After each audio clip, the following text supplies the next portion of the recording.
ચાલો મિત્રો, સ્વાગત છે તમારું અમારી કિયા કિચન રેસિપીમાં। તો ચાલો આજે આપણે બનાવશું ફરાળી હાંડવો। તો ફરાળી હાંડવો બનાવવા માટે અહીંયા આપણે 1 કપ મોરૈયો લીધો છે અને અડધો વાટકો આપણે સાબુદાણા લીધા છે અને 1 કપ આપણે દહીં લીધું છે।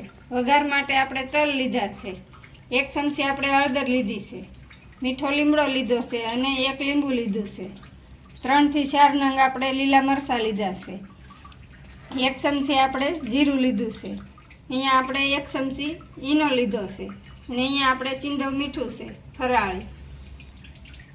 આ આપણે 2 બટાટા લઈ લીધા છે, આની જગ્યાએ તમે દૂધી કે ગાજર પણ એડ કરી શકો છો। તો હવે આપણે બટાટાને ખમણી લઈશું અને મરચાંનું કટિંગ કરી લઈશું। તો હવે આપણે બટાટાની છાલ ઉખાડી અને ખમણી લઈશું અને ઝીણું ઝીણું કટિંગ કરીએ તો પણ ચાલે। આપણે છાલ ઉખાડી અને ખમણી લઈશું। તો આ બંને બટાટાને આપણે છાલ ઉખાડી લીધી છે, હવે આપણે ખમણી લઈશું। આ રીતે આપણે બંને બટાટાને ખમણી લઈશું। તો બટાટા આપણે સરસ ખમણાઈ ગયા છે, હવે આપણે મરચાંનું કટિંગ કરી લઈશું। તો આ રીતે આપણે મરચાંને કટિંગ કરી લઈશું।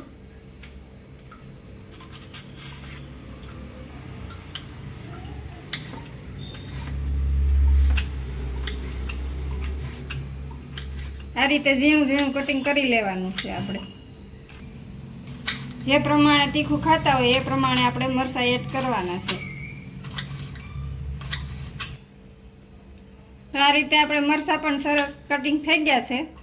હવે આપણે સાબુદાણા અને સાંભાને પીસી લઈશું। તો અહીંયા આપણે મિક્સર જારની જાર લીધી છે, એમાં આપણે આ સાંભો એડ કરી દઈશું અને એમાં આપણે સાબુદાણા એડ કરી દઈશું। બંને આપણે મિક્સર જારમાં પીસી લઈશું। તો આ રીતે સરસ આપણે પીસી લીધું છે અને કરકરું સરસ પીસાઈ ગયું છે। તો હવે આપણે એક બાઉલમાં કાઢી લઈશું।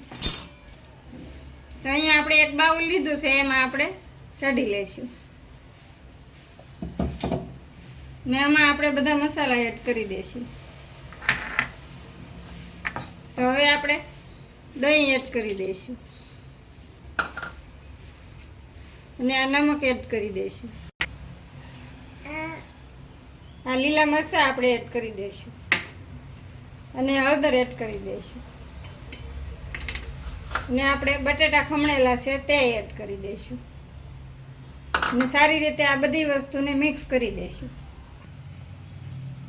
તો આ રીતે આપણે મિક્સ કરી દઈશું। તો હજી આપણે થોડું પાણી એડ કરવું પડશે, તો થોડું આપણે પાણી એડ કરી દઈશું।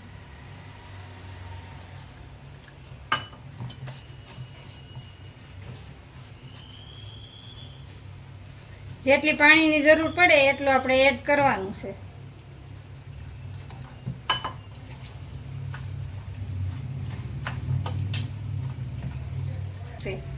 આ રીતનું આપણે બેટર કરી અને અડધી કલાક માટે આપણે પલળવા દઈશું। તો અડધી કલાક થઈ ગઈ છે, હવે આપણે જોઈ લઈશું। તો સરસ રીતે આપણું બેટર પલળી ગયું છે। તો હવે આપણે બાકીની વસ્તુ એડ કરવાની છે, એ આપણે એડ કરી દઈશું। તો અહીંયા આપણે આ ઈનો લીધો છે એ એડ કરી દઈશું અને થોડું આપણે લીંબુ એડ કરી દઈશું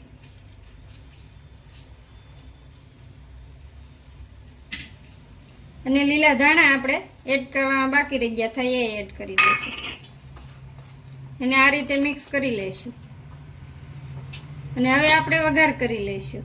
ઈનો આપણે જ્યારે આપણે વઘાર કરવાનો હોય ત્યારે જ આપણે એડ કરવાનો છે, પહેલાં એડ નથી કરવાનો। તો અહીંયા આપણે ગેસ ચાલુ કરીને આ વાસણ લીધું છે, એમાં આપણે તેલ એડ કરી દઈશું।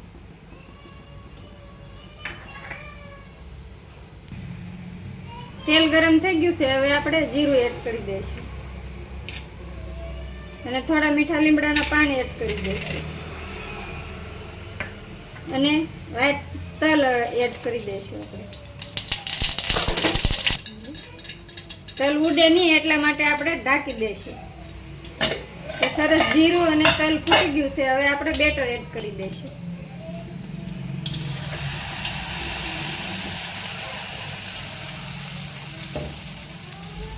તો બેટર એડ કરીને આ રીતનો આપણે ગોળ શેપ આપી દેવાનો છે.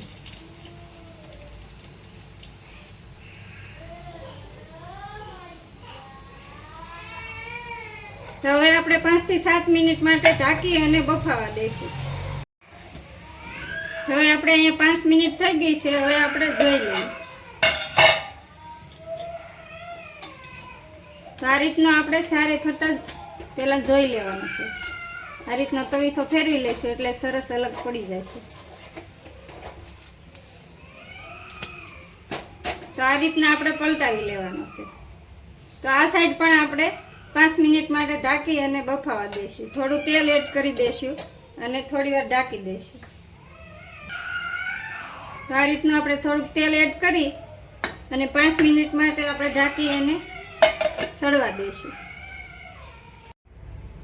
તો 5 મિનિટ થઈ ગઈ છે. હવે આપણે ફરીથી જોઈ લઈશું. તો આ રીતના ફરતા આપણે આ બીજી બાજુ તો આસાનીથી તરત વળી જશે. પેલી બાજુ આપણે થોડીક વાર લાગે છે.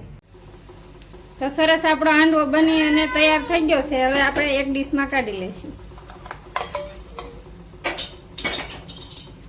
તો આ રીતના આપણે ડીશમાં કાઢી લઈશું અને થોડી વાર ઠંડો થવા દઈશું. પછી આપણે કટિંગ કરશું.